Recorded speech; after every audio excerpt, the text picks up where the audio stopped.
গ্রিনল্যান্ডের মুসলমানরা প্রতি বছর দৃঢ় ইমানি শক্তি নিয়ে পুরো 30টি রোজাই পালন করে থাকেন। বরফে ঢাকা বিশাল এক দ্বীপদেশ হলেও গ্রিনল্যান্ডে ইসলামের উপস্থিতি এবং মুসলিমদের জীবনধারা সত্যিই চমকপ্রদ। এই হিমশীতল ভূখণ্ডে ইসলাম সম্পর্কিত এমন কিছু তথ্য রয়েছে যা অনেকেরই অজানা।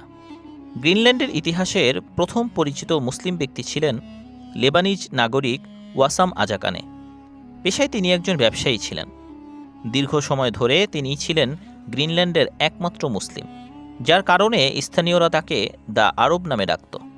পরবর্তীতে তিনি ইনুইট আদিবাসী জনগোষ্ঠীর মধ্যে ইসলামের শান্তির বার্তা ছড়িয়ে দিতে কাজ করেন।